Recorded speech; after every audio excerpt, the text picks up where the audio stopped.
안녕하십니까, 박사입니다. 30만 예비역 동원령을 발동한 뒤 민심 위반으로 푸틴 대통령의 통치 기반이 허물어져 내리고 있다는 모스크바입니다.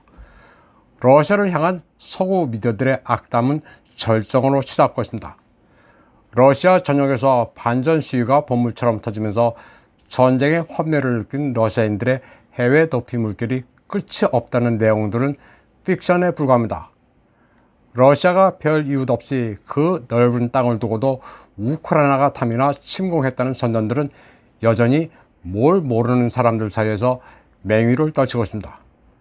러시아는 키예프를 3일 만에 함락하겠다, 일주일 안에 전쟁을 끝내겠다는 이야기를 한 적이 아예 없는데도 불구하고 분쟁이 길어지니 러시아의 야심이 좌절됐다는 상상들을 합니다.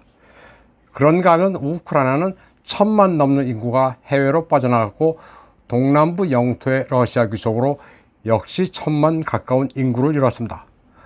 없는 인구를 쥐어짜내 무모한 전쟁을 계속하고 있는데도 우크라이나 국민의 항전 결의가 드높다는 황당한 소리를 하기도 합니다.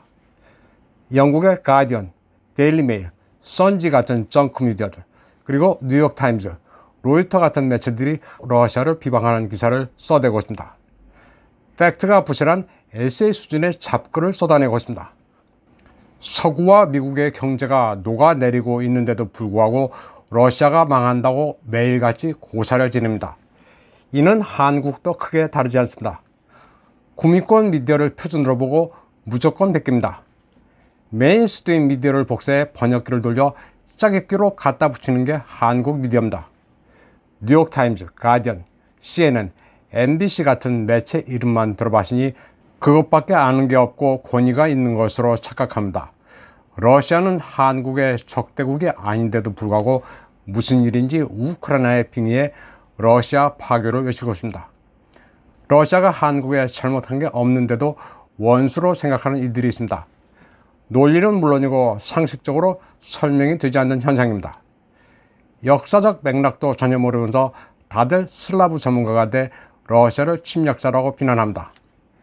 전체주의, PC, LGBT에 빠져 사회주의화하고 있는 구미의 현실은 도외시한 채 러시아를 공산주의 국가로 착각하고 비난합니다. 여기에는 폴란드 같은 동구권의 국산 무기 판매권이 성사됐다고 해서 지나치게 흥분하고 있습니다. 여기에 장단을 맞춰 북치고 장구치는 사람들이 있는데 그게 우리 국익에 부합하는지는 좀 심사숙고할 필요가 있습니다.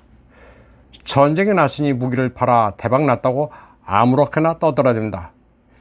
여기에 체크 매체가 불을 부었습니다. 9월 29일 체크의 물라디프론타 드네스가 체크를 통해 한국제 무기가 우크라이나에 전달된다는 기사를 썼습니다. 그러자 우크라이나 매체가 이를 그대로 받아 특종이라고 떠들어댔습니다.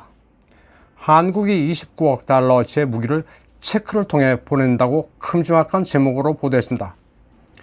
29억 달러의 대금은 미국이 지급하는 조건인데 한국산 무기는 체크의 방산업체를 거쳐 우크라이나로 운송된다는 내용입니다. 우크라이나 매체는 체크의 물라디프론타 드네스를 이용해 저고도 항공기를 격추하는 데 사용되는 신궁 휴대용 대공미사일과彈薬이 우크라이나에 인도되는 한국산 무기라고 전했습니다. 야나 체르노코바 체크 국방부장은 우크라이나에 대한 지원이 계속될 것이라면서도 보안상의 이유로 자세한 이야기는 하지 않았습니다. 체크는 지금까지 1억 7천만 달러 상당의 군사 지원을 우크라이나에 제공했습니다.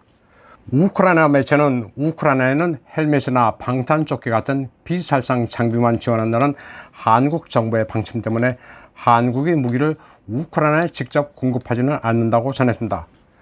우크라이나 매체는 한국의 대표단이 부차와 이르핀을 방문한 뒤 한국의 대러 제재에 동참했다고 전했습니다. 우크라이나는 이준석의 키예프 방문을 한국이 자기네들을 지지하는 것으로 여기고 있습니다.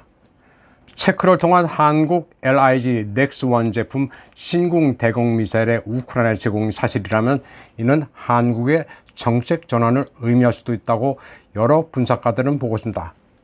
한국이 그동안 우크라이나 지원을 비살상 군사 지원에 한정한 것은 러시아가 장래에 북한을 지원할까 우려했기 때문이라고 보고 있습니다.